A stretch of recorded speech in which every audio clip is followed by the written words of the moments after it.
Yes. So yesterday we have started, we have covered functions of central bank. Important functions are note issuing function. After that we have done this banker to the government. After that bankers bank and supervisor. और उस जो bankers bank and supervisor है उसमें से एक और जो most important है वो lender of the last resort. Sometimes that comes separately also. Then after that we covered monetary policy. So what is monetary policy? Means that policy of the central bank of the country with the help of which it controls the money supply, controls the availability of credit, and takes care of the cost of credit. And cost of credit is known as interest which is paid on the loans. So that policy with the help of which all these things are done, कि money supply is controlled या regulated, secondly credit is controlled या regulated, and the cost of credit भी किस interest के ऊपर credit देना है, ये all these decisions are taken under the policy. That policy is known as monetary policy. फिर हमने एक फ्लो चार्ट किया था. Today I have not drawn that again, but आपने कॉपी पे किया हुआ है. इंस्ट्रूमेंट्स या tools of this monetary policy. तो कल हमने किया था 2 tools are there, 2 instruments are there. One is called quantitative tools. अभी मैंने वो ड्रॉ नहीं किया, ऑलरेडी हमने किया हुआ है quantitative tools. And on the second side you have written qualitative tools. ठीक है. तो आज हम today we will try to finish these first. अगर टाइम बचेगा तो then we will start the other side also. So quantitative tools first हमने किया था. First we did bank rate. आपने पहले आप अपनी बुक में देखो, इस वे से नहीं लिखा हुआ है क्वांटिटेटिव या क्वालिटेटिव, ऐसे करके नहीं दिया हुआ है, वैसे पॉइंट्स दिए हुए हैं, ऊपर नीचे दिए हुए हैं. ठीक है. बट कोशिश करो, मैं सिंपल टू कॉम्प्लेक्स वाले पे चल रही हूँ, तो आपने कोशिश करो इसी ऑर्डर से आप याद करो, तो that will be easy for you to understand and learn also. So अब क्या है, फर्स्ट इज बैंक रेट. तो इसका मतलब होता है bank rate means the rate of interest which is charged by the central bank when it lends money to या lends credit to या lends loans to the commercial banks. ठीक है. कि जब कमर्शियल बैंक्स को लोन देता है central bank, तो लोन कभी भी फ्री में नहीं कोई देता है. तो सेंट्रल बैंक जब लोन देता है तो जो इंटरेस्ट चार्ज करता है from commercial banks, that interest is known as bank rate. और ये लोन कब लिए जाते हैं? In order to fulfil the long term needs या requirements of the commercial banks. लंबे समय के लिए अगर कमर्शियल बैंक को लोन चाहिए, ज़बरदस्ती नहीं देता है. ठीक है. कंपल्शन नहीं है, कोई फोर्सफुली कोई इम्पोजिशन नहीं है. इफ़ कमर्शियल बैंक फील्स कि उनको लोन लेना है कुछ लॉन्ग टर्म के लिए, उनको कोई ज़रूरत है, तो then if they take the loan. ठीक है. तो if they take the loan from the central bank, तो जो उनको इंटरेस्ट देना पड़ता है टू सेंट्रल बैंक, दोनों तरह से आप कह सकते हो, उनको देना पड़ता है, या we can say central bank जो चार्ज करता है on lending to commercial banks, तो that interest is known as bank rate. ठीक है. अच्छा, अब now this bank rate has impact on the ordinary customers also, and it reduces या expands the capacity of credit of commercial banks also. अब वो कैसे उसको करता है, अफेक्ट करता है कि अगर commercial banks have given high interest, have paid high interest, तो क्या करते हैं, उनकी कॉस्ट ऑफ क्रेडिट बढ़ जाएगी. अगर मुझे यहाँ आपको 100 रुपये के पीछे ज़्यादा पैसे इंटरेस्ट के तौर पे देने पड़े, तो इसका मतलब मेरी कॉस्ट ऑफ जो लोन है वो बढ़ गई है, मेरा अपना ही खर्चा बढ़ गया है. ठीक है. तो अगर कमर्शियल बैंक्स को हाई बैंक रेट देनी पड़ती है, तो वो क्या करते हैं, उनकी cost of credit that increases, मतलब उनका लोन उनको एक्सपेंसिव पड़ता है. On the other side, when ordinary people come to commercial banks for taking loans, तो then वो commercial banks क्या करते हैं, they also charge high rate of interest from the ordinary public also.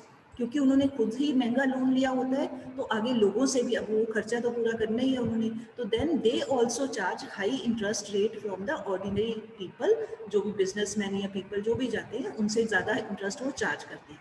On the other side, if they have taken, commercial banks have paid less bank rate, कम interest के ऊपर उनको loan मिला है, that means they have got cheap loan. Cheap का मतलब वो standard wise नहीं, चीप का यहाँ पे मतलब कि सस्ता लोन है कि इंटरेस्ट कम देना पड़ा. तो if they have taken cheap loans from the central bank by paying less bank rate, तो in the same manner they behave with the ordinary public.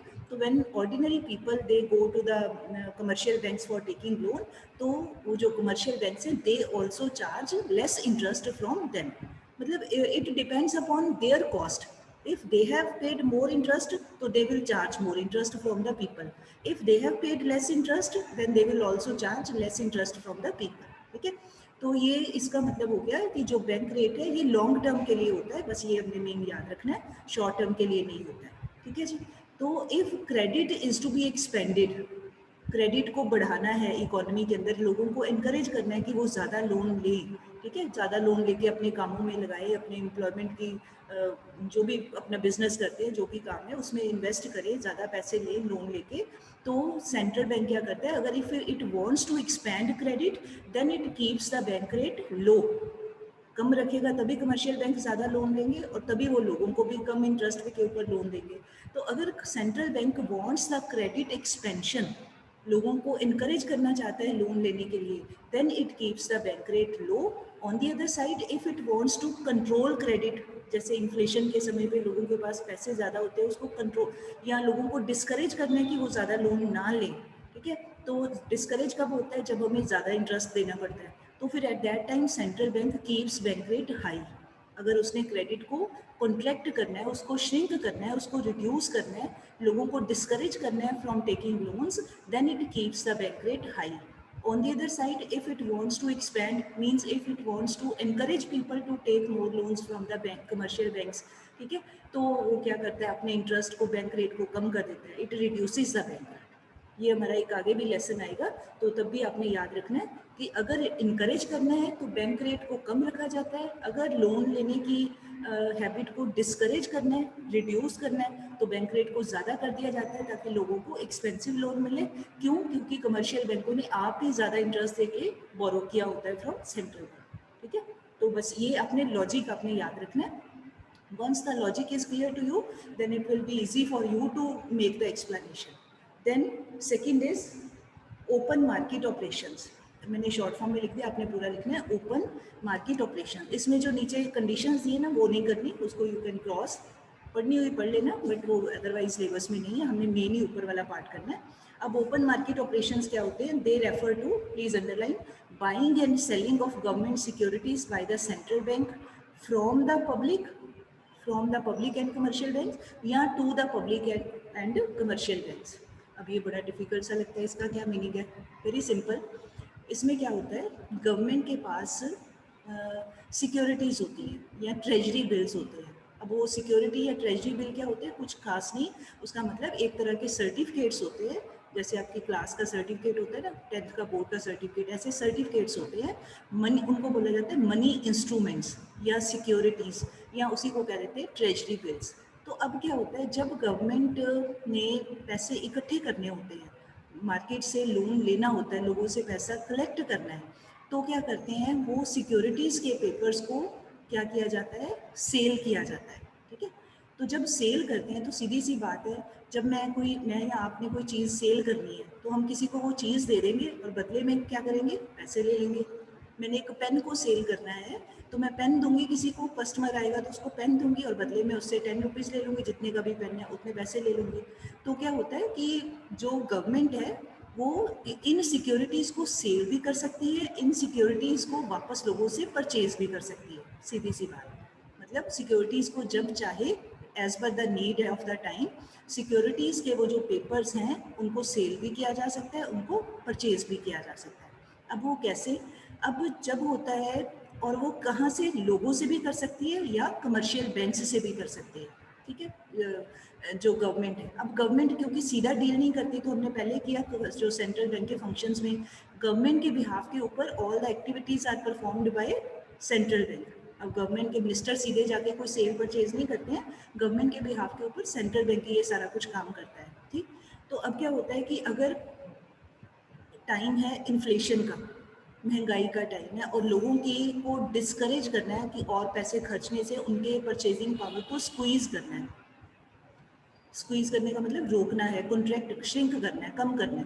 तो गवर्नमेंट क्या करती है, उन सिक्योरिटीज़ जो गवर्नमेंट के पास होती है, उन सिक्योरिटीज़ और ट्रेजरी बिल्स को वो सेल करना शुरू कर देती है। तो सेल करने का मतलब लोगों को दे देते हैं, लोग भी अब डायरेक्टली कैश पैसों का तो पेमेंट नहीं होता है, लोग भी क्या करते हैं, थ्रू बैंक से ही ये सारा काम चलता है। तो अल्टीमेटली जो सारा पैसा है वो बैंकिंग सिस्टम के अंदर ही आना है, कैश का कोई बीच में यहाँ कोई चक्कर नहीं है, ठीक है।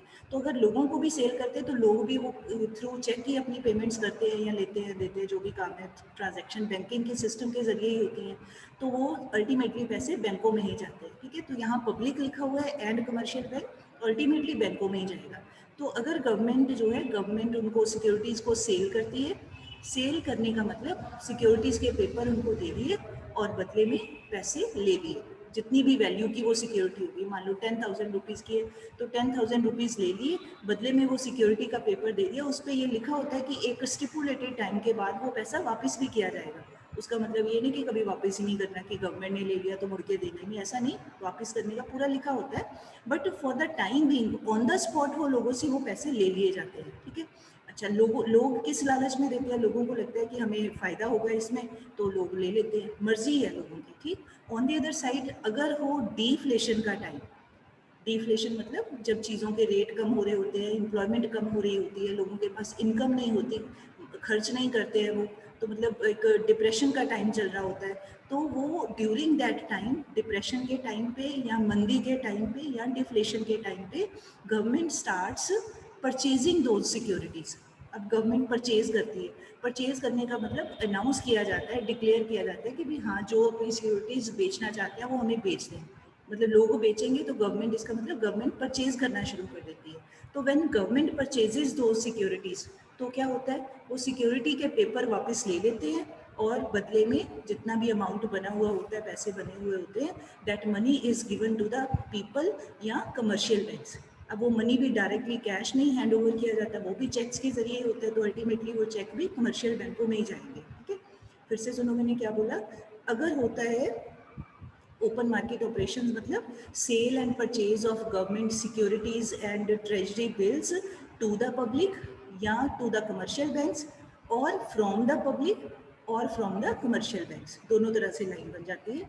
अच्छा, उसके बाद अगर टाइम इज ऑफ इन्फ्लेशन, महंगाई का टाइम है, बूम पीरियड है, महंगाई का टाइम है, at that time government wants to, government directly नहीं करेगी, government through central bank wants to control credit, लोगों को डिस्करेज करना है कि ज़्यादा पैसे ना ले, वो खर्चे नहीं, उनकी purchasing power is to be checked, controlled, तो सिक्योरिटीज़ को सेल कर दिया जाता है। सेल करने का मतलब वो security papers are given to people और उनसे पैसे ले लिए जाते हैं। ऑन दी अदर साइड इससे लोगों की परचेजिंग पावर कम हो जाती है। आपसे मैं कोई आपको चीज़ बेच दूँ तो आपसे पैसे लूँगी, तो पैसे लेने का मतलब अब आपके पास less money is left to spend, अब आप ज़्यादा खर्च नहीं कर पाओगे क्योंकि आपने कोई चीज़ परचेज कर ली है ना, तो खर्चने वाले पैसे आपकी पॉकेट में कम हो जाएंगे, ये मतलब है यहाँ पे। ऐसे ही जब होता है डिफ्लेशन और डिप्रेशन टाइम, तो during that time now people are to be encouraged to spend more, क्योंकि वो मार्केट जाएंगे, कुछ खरीदेंगे, तो ही सेलर्स का, प्रोड्यूसर्स का सामान बिकेगा, बिकेगा तो ही वो और प्रोडक्शन करेंगे, और प्रोडक्शन करेंगे, ज़्यादा लोगों को भी एम्प्लॉयमेंट मिलेगी, काम मिलेगा, मतलब everything is in a circular form, हर कोई एक दूसरे के ऊपर डिपेंड करता है। मैक्रो इकोनॉमिक्स का मतलब ही ये है कि सारी जो वेरिएबल्स हैं इकोनॉमी के, जो भी लोग हैं, काम हैं, डायरेक्टली इनडायरेक्टली हमें दिखे या ना दिखे, but everything is depending upon each other, ठीक है। तो जब होता है डिफ्लेशन और डिप्रेशन का टाइम, तो at that time these securities are purchased, जब परचेज करते हैं तो सर्टिफिकेट्स वापस ले लिए जाते हैं और बदले में जो पैसे होते हैं लोगों को वो दे दिए जाते हैं, तो फिर लोगों के अंदर वो जो परचेजिंग पावर है दैट इज इंजेक्टेड, पैसे उनके हाथ में जाएंगे तो इंजेक्ट हो गया, अब उनकी एबिलिटी टू परचेज बढ़ जाती है, ये मीनिंग है इसका, ठीक है। तो फिर हमारा सिंपल शॉर्टकट लाइन में क्या बनेगा, eight the time of inflation these securities are sold and at the time of deflation, depression के टाइम पे these securities are purchased by the government, और ये काम करता कौन है on behalf of government, central bank करता है, ठीक है जी। This was all about this open market operation. उसके बाद है ये कंडीशंस, मैंने पहले ही बता दिया, इसको जो पढ़ना चाहे वो पढ़ ले, नहीं भी पढ़ना तो भी ये पेपर में नहीं आएगा, सिलेबस में भी नहीं है। नेक्स्ट है हमारा पॉइंट जो यहाँ बुक में लिखा हुआ है, लीगल रिजर्व रिक्वायरमेंट्स और लीगल रिजर्व रेशियोज। रिक्वायरमेंट के साथ में please right the word ratios, ठीक है। और साथ में इसी का ये अदर नाम है वेरिएबल रिजर्व रेशियो मेथड। ये डिफरेंट और डिफिकल्ट है, इसको आप छोड़ सकते हो, सीधा सीधा जो पॉपुलर आता है लीगल रिजर्व रेशियो, यही वर्ड आता होता है अगर आए भी तो ये। अब इसके अंदर दो पार्ट्स होते हैं as you can see, one is called cash CRR, आगे दिया हुआ है कैश रिजर्व रेशियो, एक है स्टैट्यूटरी लिक्विडिटी रेशियो SLR, ठीक है। आगे bracket has been put here और आगे लिखा है लीगल रिजर्व रेशियो, मतलब इन दोनों को मिला के ही कहा जाता है लीगल रिजर्व रेशियो, ठीक है। और शॉर्ट फॉर्म में LRR, ये 1 मार्क में आ सकता है, फुल फॉर्म बताइए इसकी। तो मतलब ये है, पहले इसको समझते हैं कि LRR क्या है। इसका मतलब है कि some amount of money that is to be kept reserved by the banks with themselves, ठीक है। some reserves of money are to be kept as reserved in the banking system, कुछ पैसों को छेड़ना नहीं है, अलग से रखने हैं बैंकिंग सिस्टम के अंदर। अब वो रखने कैसे हैं, that those reserves are to be kept in 2 ways, एक को कह दिया जाता है कैश रिजर्व रेशियो की फॉर्म में, एक को कह दिया जाता है SLR स्टैट्यूटरी लिक्विडिटी रेशियो की फॉर्म में। जैसे मैं आपको कहूँ कि बेटे कुछ 500 रुपीज़ सेव करके रखो, उसमें से 200 रुपये नोट की फॉर्म में हो, मतलब एक 200 का नोट हो, बाकी आप 50-50 के नोट रखो। अब मैंने अलग अलग कर दिया है ना, अलग डिज़ाइन बता दिया, अभी ये एक 200 रुपये 200 रुपीज़ इस तरीके से रखने हैं, मान लो वॉलेट में रखने हैं, और बाकी के जो बचे 300 50-50 रुपीज़ की फॉर्म में आपने अलमीरा में रखने हैं या किसी और जगह बैग में रखने हैं।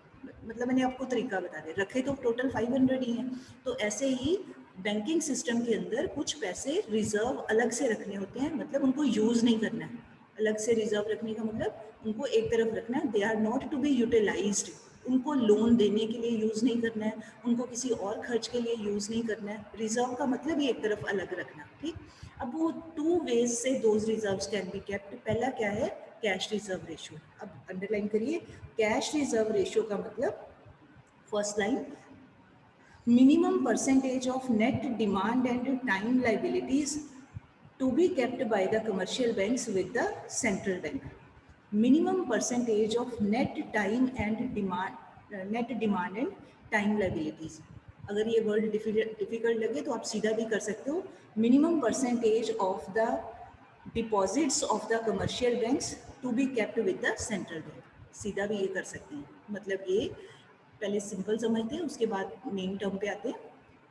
कमर्शियल बैंक्स के पास जितने भी पैसे होते हैं, ठीक है, कमर्शियल बैंक्स के पास जितने भी कैश मनी आता है, उसमें से कुछ परसेंटेज, वो कितनी परसेंटेज होती है, that is decided by the central bank. Commercial bank अपनी मर्जी से नहीं डिसाइड करते, सेंट्रल बैंक बताता है उनको। मान लो वो कहता है कि 10%, कि अगर आपके पास 100 रुपीज़ हैं तो उसमें से 10 रुपीज़ आपने रखने हैं रिजर्व, किसके पास रखने हैं, to be kept with the central bank. मान लो आपके पास 100 रुपीज़ हैं, तो मैं आप हो कमर्शियल बैंक, मैं हूँ सेंट्रल बैंक, तो मैं आपको कहूँ कि बेटे इसमें से 10 रुपीज़ आप मेरे पास रिजर्व की फॉर्म में रखो, ठीक है। तो आप रख देंगे मेरे पास में, आपके पास कितने बचे, 90 रुपीज़ बच गए, ठीक।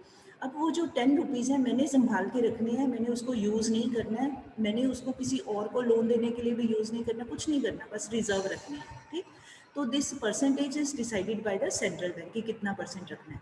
अब वो जो रिजर्व कैश दिया है, जो पैसे दिए हैं कमर्शियल बैंक ने, वो किस अमाउंट में से निकाल के देने हैं, कहाँ से वो निकाल के देने हैं, वो देने हैं net demand liabilities, demand and time liabilities. मतलब जो आम लोगों के, यहाँ वर्ड मिसिंग है, जो आम लोगों के सेविंग अकाउंट में जो पैसे होते हैं ना, जैसे हम सबके अकाउंट हैं, तो उसमें जितने भी पैसे पड़े हुए हैं वो हमारे डिमांड डिपॉजिट्स हैं, ठीक।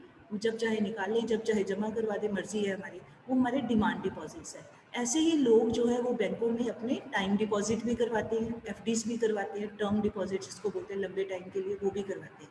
एक होता है हमारे रोज़मर्रा के कामों वाला अकाउंट, रोज़मर्रा उसको यूज़ कर लेते हैं, जिसमें ATM कार्ड होता है, वो रोज़मर्रा वाला है। और एक होता है हम कुछ पैसे लंबे टाइम के लिए सेविंग करते हैं, FDs की फॉर्म में, वो भी होता है हमारा, ठीक है।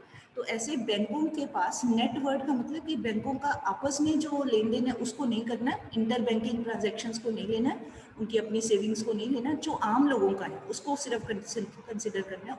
उस टोटल अमाउंट में से जितना भी पैसा बना, उसका कुछ percentage is to be kept by the commercial banks with the central bank. ठीक है, अब मैं फिर से बोलती हूँ, सिंपल डेफिनेशन जो बच्चे लिखना चाहें they can write. Cash reserve ratio is the minimum percentage of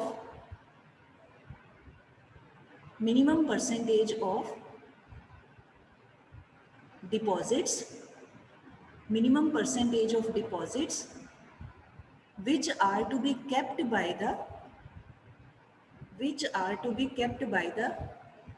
commercial banks,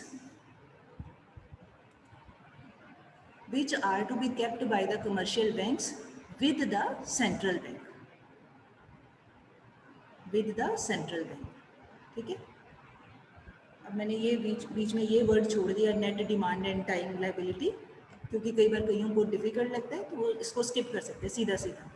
अच्छा, अब क्या होता है, अगर वो इन्फ्लेशन का टाइम, ठीक है, महंगाई का टाइम है, एट दैट टाइम लोगों को डिस्करेज करना है लोन लेने से, क्योंकि अगर लोन लेते हैं तो वो पैसे खर्च करते हैं। आपको सीधा पता है, कोई भी जो एक्सपेंडिचर है, आपने बिगनिंग ऑफ मैक्रो इकोनॉमिक्स में किया था, दो तरह के एक्सपेंडिचर हो सकते हैं, या तो हम कंजम्पशन एक्सपेंडिचर करते हैं या हम इन्वेस्टमेंट एक्सपेंडिचर करते हैं। कंजम्पशन मतलब आम हाउस होल्ड घरों पे अपना खर्चा पानी कर लेते हैं, या अगर बिजनेसमैन है, कोई इंडस्ट्रियलिस्ट है, तो अपनी फैक्ट्रीज में इन्वेस्ट करने के लिए मशीनों पे खर्चा कर देते हैं। मतलब दो ही तरह के खर्च होते हैं, ठीक है।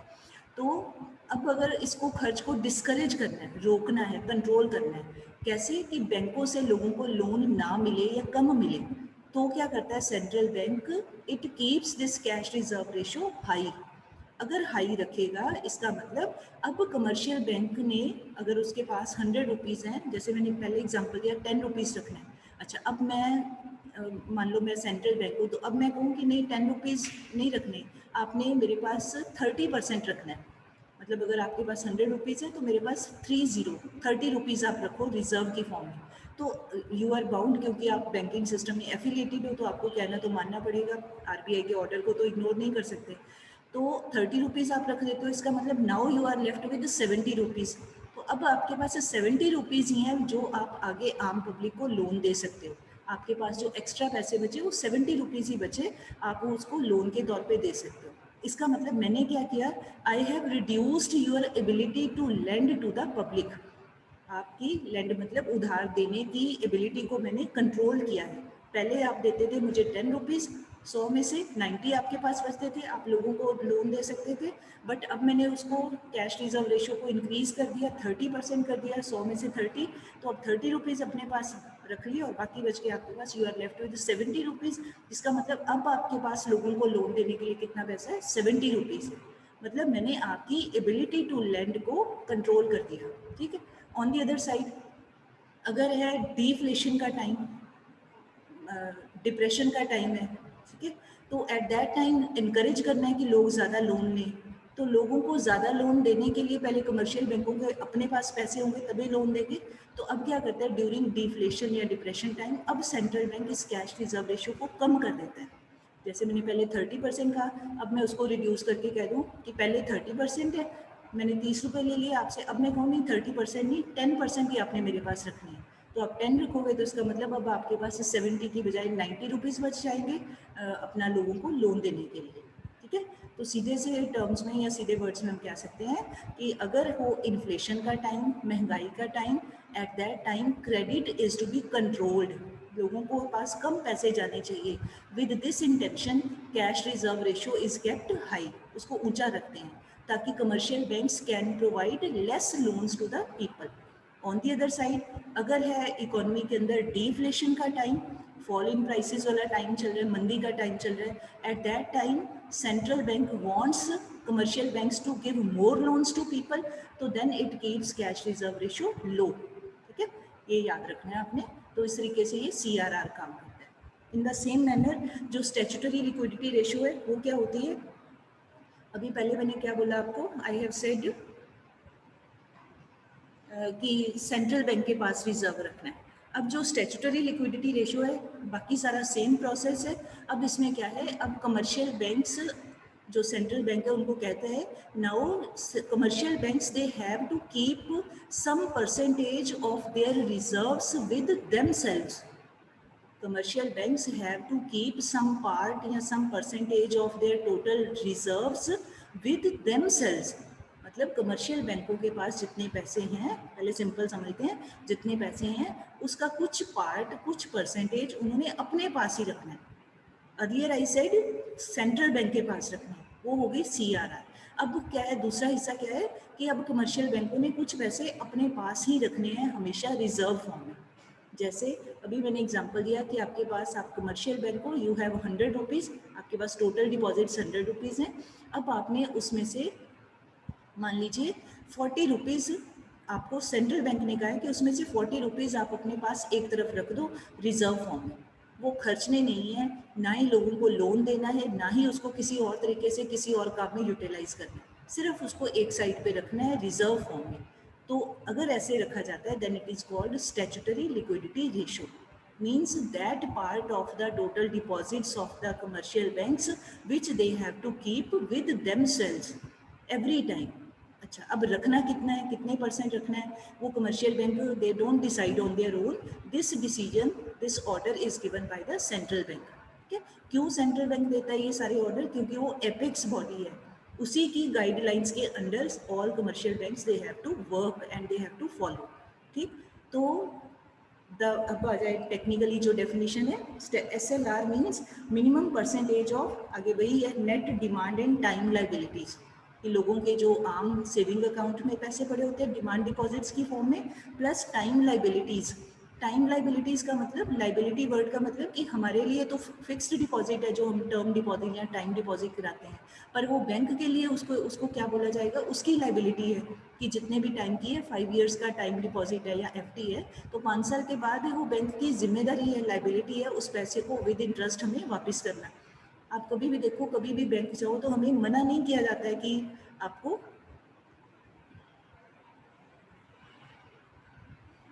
आपका FD का टाइम पूरा हो गया, आप अपना जाते हो कि भी ठीक है मेरा मेच्योरिटी पीरियड हो गया, तो आप बैंक जाओगे तो आपको पैसे मिलेंगे. ये हो सकता है आपको कहे कि भी 10 मिनट वेट कर लो, अदरवाइज आपको उस दिन पैसे मिलेंगे. ये नहीं कोई भी बैंक कहेगा कि नहीं जी आपको तो मिलेंगे नहीं, या आप कल आना, परसों आना, ऐसा कभी भी बैंक नहीं कहेगा. क्यों नहीं कहेगा? क्योंकि वो उसकी जिम्मेदारी है. जब उसने लिए थे तो उसकी लाइबिलिटी बन गई कि वापस भी करना है, इस टाइम के ऊपर इसको वापस रिटर्न भी करना है. ठीक है, तो जो भी ये टाइम डिपॉजिट्स हमारे लिए डिपॉजिट्स हैं, बैंक के लिए लाइबिलिटी है. ऐसे ही हमारे जो डिमांड डिपॉजिट्स हैं, मतलब सेविंग अकाउंट के पैसे हैं, वो बैंक के लिए लाइबिलिटी है एक तरह से कि भी हम जब चाहे निकाल लें तो बैंक को उसको वापस करना ही पड़ेगा, मना नहीं कर सकते हैं. तो अगर ये दोनों वर्ड्स नहीं यूज़ करने, तो जैसे मैंने पहले कहा, तो आप सिंपली ये यूज़ कर सकते हो, minimum percentage of the total deposits of the commercial banks which they have to keep with themselves every time. ठीक है, विद देमसेल्व्स. तो अब ऐसे ही इसका सेम ही रिलेशन है इन्फ्लेशन डिफ्लेशन के टाइम का, कि अगर इकोनॉमी के अंदर है इन्फ्लेशन टाइम, एक्सेस डिमांड है, बहुत महंगाई है, इन्फ्लेशन है, तो at that time this SLR is kept high bye the central bank. इसको ऊंचा कर देते हैं, इसको ज़्यादा कर देते हैं. तो ज़्यादा करने का मतलब, अब बैंक अपने पास ही जब पैसे ज़्यादा रख लेगा तो it will be left with less money to be given to public as loan. मैंने आपको कह दिया 100 में से 40 रुपीज़ अपने पास रखो, तो इसका मतलब आप 60 रुपीज़ ही दे सकते हो, लेंड कर सकते हो लोगों को लोन के तौर पे. अच्छा, अगर इन्फ्लेशन है तो मैं कहूँ कि नहीं जी 40 की बजाय बेटा आप अपने पास 60 रुपीज़ रखो SLR की फॉर्म में, स्टैट्यूटरी लिक्विडिटी रिजर्व रखो. तो इसका मतलब अगर आप 100 में से 60 रुपीज़ अपने पास रख लेते हो, अब आप लोगों को कितना पैसा उधार दे सकते हैं? Only 40 rupees. आपकी एबिलिटी टू लेंड को कंट्रोल कर दिया. ठीक है, ऑन दी अदर साइड अगर है डिफ्लेशन, अगर है डिफ्लेशन, डिप्रेशन का टाइम है, तो एट दैट टाइम अब सेंट्रल बैंक क्या करता है, ये बैंकों को कहता है SLR को कम कर दो, कि अपने पास जो रिजर्व रखिए 60 रुपीज़ की बजाय, अब मान लो मैं आपको कह दूँ सिर्फ 20% रखो, 100 में से 20 रुपीज़, तो अब आपके पास बच जाएंगे 80 rupees which you can land. मतलब आप बैंक के पास, कमर्शियल बैंक के पास जो पैसे हैं उसको कम ज़्यादा करना है. किसने करना है? सेंट्रल बैंक ने. क्यों करना है? क्योंकि इकोनॉमी के अंदर टाइम वेरी करता रहता है, कभी इन्फ्लेशन होता है, कभी डिफ्लेशन होता है, as per the need of the time. कोई हार्ड एंड फास्ट नहीं है कि हमेशा एक ही रूल को फॉलो करना है, ऐसा नहीं. As per the requirement of the time, requirement of the economy, ये डिसीजन ये वेरिएबल होते रहते हैं. मतलब ये कोई ऐसे फिक्स नहीं है कि एक बार फिक्स कर दिए तो महीना भर वही चलेगा, ऐसा नहीं. ये रोज डेली बेसिस के ऊपर आर बेसिस के ऊपर, मतलब with in a day also भी ये चेंज कर दिए जाते हैं, मतलब it depends upon the situation, ठीक है। तो ये जो दोनों अभी ये स्टैट्यूटरी लिक्विडिटी रेशियो में, please see the second line, SLR is maintained in the form of designated liquid assets. ये वाली लाइन आई रिक्वेस्ट यू, दो चिल्ड्रन हु कैन लर्न वो ज़रूर करें, जो बच्चे नहीं कर सकते, डिफिकल्ट लगता है, कोई बात नहीं, मार्क्स नहीं कटेंगे आपके, you can skip this line. आप सिंपल वर्ड्स में ही आप लिखो, बट मैं समझा देती हूँ इसका मीनिंग क्या है। This in the form of designated liquid assets. Liquid asset का मतलब कैश फॉर्म में रखने, ठीक है। कैश फॉर्म का इन द सेंस कि भी उसको यूज़ नहीं करना है किसी भी काम में। अब वो लिक्विड एसेट किस किस फॉर्म में रख सकते हैं? वैसे तो लिक्विड का मतलब बिल्कुल कैश फॉर्म होता है, बट यहाँ पे they have given such as excess reserves. मतलब कमर्शियल बैंक के पास मान लो बहुत चलता है वो बैंक, बहुत कस्टमर्स आते हैं, बहुत उसके पास डिपॉजिट्स इकट्ठे हो जाते हैं लोगों की सेविंग के, वो फालतू वाले मतलब अपने खर्चे निकालने के बाद भी बैंक इस लेफ्ट अगर बचते हैं उसके पास एक्सेस रिजर्व्स, तो ये SLR के जो पैसा है इसमें से निकालना चाहिए। और कहाँ से ले सकते हैं? Unencumbered government and other approved securities और current account balances with other banks. अब ये नेक्स्ट पेज के ऊपर ये अनएनकम्बर्ड और गवर्नमेंट अप्रूव्ड सिक्योरिटीज का मीनिंग दिया हुआ है, वहाँ से ज़रा आप चेक कर ले। याद नहीं करना, नहीं कोई ज़रूरत नहीं, ये ऐसे नहीं आता ये क्वेश्चन, मतलब आपसे ये सिर्फ हमारे अंडरस्टैंडिंग के लिए। अनएनकम्बर्ड सिक्योरिटीज क्या होती है? Those which are not acting as a security for loans from central bank. मतलब ये वाली जो सिक्योरिटी के पेपर्स हैं उनको कोलेट्रल के तौर पे उनको गिरवी रख के कमर्शियल बैंक सेंट्रल बैंक के पास गिरवी रख के लोन नहीं ले सकता, ठीक है। कोलेट्रल तो आपको समझते हैं ना, गिरवी रखने का मतलब ये अपनी कोई चीज़ सिक्योरिटी के तौर पे रख के ही लोन मिलता है। तो जो कमर्शियल बैंक्स हैं, अनएनकम्बर्ड सिक्योरिटीज़ के पेपर्स का मतलब है कि उन सिक्योरिटीज़ के पेपर्स को कोलेट्रल के तौर पर रखकर कमर्शियल बैंक लोन नहीं ले सकता फ्रॉम सेंट्रल बैंक। तो अब अगर लोन के कोलेट्रल के तौर पे नहीं रख सकता है तो इसका मतलब वो एक तरह से लिक्विड ही रह गया, बैंक के अपने पास ही रह गया, ठीक। अच्छा, दूसरा क्या है? Government approved securities. वो क्या होती हैं? Which do securities whose repayment is guaranteed by the government. मतलब ऐसे सिक्योरिटी के सर्टिफिकेट्स जिस पे लिखा होता है कि ये सिक्योरिटी मान लो 3 मंथ्स के लिए है या 6 मंथ्स के लिए, जितनी भी देर के लिए है, उस पर लिखा होता है कि इतनी टाइम पूरा होने के बाद उसकी पेमेंट गवर्नमेंट एश्योर करती है कि हाँ हम इसको पे करेंगे। अब ऐसी वाली भी जो सिक्योरिटीज़ हैं उनको भी गिरवी नहीं रखा जा सकता bye commercial bank with the central bank. सीधे वर्ड्स में, जो भी ये सिक्योरिटीज़ के पेपर्स हैं, कमर्शियल बैंक उनको कहीं पर भी एज कोलेट्रल रखकर कहीं से भी वो लोन नहीं ले सकता। अब यहाँ कहीं से भी का मतलब सेंट्रल बैंक से लोन नहीं ले सकता, ठीक है। तो जिनको ये क्लियर हो जाता है वो ठीक है, वो बच्चे कर ले, नहीं होता कोई बात नहीं, इट इज़ नॉट रिक्वायर्ड, इस लाइन के लिखे बिना भी हमारा काम चल जाता है, तो you can skip this line also. सीधे सीधे वर्ड्स में हमने क्या याद रखना है? Statutory liquidity ratio means that part of the total deposits of the commercial banks which they have to keep with themselves. सीधी बात ये याद रखनी है, ठीक है। और अगर टाइम है ऑफ इन्फ्लेशन, महंगाई का है, तो at that time this SLR is increased, इसको बढ़ा दिया जाता है। और अगर टाइम है डिफ्लेशन का, डिप्रेशन का, मंदी का टाइम है, तो at that time this SLR is reduced, कम कर देते हैं ताकि commercial banks can lend more money to public, ज़्यादा उधार दे सके, ठीक है। अगर महंगाई है तो उनको रोकना है कि लोन ना दें, तो रोकने के लिए ये SLR को क्या कर दिया जाता है? इसको बढ़ा दिया जाता है, ठीक है। फिर से शुरू में क्या बोल रही हूँ, अब आप ध्यान से यू विल बी नोटिसिंग, मैं सेम ही बात बोल रही हूँ for CRR as well as for SLR, दोनों के लिए सेम बात चल रही है। बस सिर्फ फ़र्क कहाँ पे है? एक में CRR में कुछ पैसे उन्होंने कमर्शियल बैंक्स ने कहाँ पर रखने होते हैं? With central bank. और दूसरे में SLR में क्या करना होता है? कुछ पैसे उन्होंने कहाँ रखने होते हैं? अपने पास में। बस ये डिफरेंस है, बाकी सारा प्रोसीजर सेम है, ठीक है। आपके पास कुछ पैसे हैं, मान लो आपने अपने पेरेंट्स के पास रखे हैं, और कुछ पैसे हैं वो अपने पास बचा के रखे हैं, उनको यूज़ नहीं करना। ना तो जो पेरेंट्स के पास है उसको भी यूज़ नहीं करना, जो अपने पास रिजर्व के तौर पे रखे हैं वो भी यूज़ नहीं करने, बस ये है और कुछ नहीं, ठीक है। तो eight the time of inflation ये जो बोथ होती हैं CRR एंड SLR, इन दोनों के लिए इकट्ठा together we can use the name legal reserve ratio LRR, ठीक है, भी कानूनी तौर पे लीगली इट इज़ रिक्वायर्ड, उसको डिसोबे नहीं कर सकते हैं। तो during the time of inflation these legal reserve ratios, ये दोनों they are increased by the central bank, and at the time of deflation depression these legal reserve ratios are reduced by the, कम कर दी जाती हैं bye the central bank. तो इस तरीके से इकोनॉमी के अंदर स्टेबिलिटी लाने की कोशिश की जाती है, महंगाई को रोकने के लिए या डिफ्लेशन को रोकने के लिए। ठीक है जी, सो आज हम यहाँ तक ही करते हैं क्योंकि अगला पॉइंट हमारा पूरा नहीं हो पाएगा, time is also going to be over, rest of the work we will do tomorrow. तो today you are requested to read this part very carefully, attendance form fill कर दीजिए जिन्होंने नहीं किया, and tomorrow let me stop the recording first.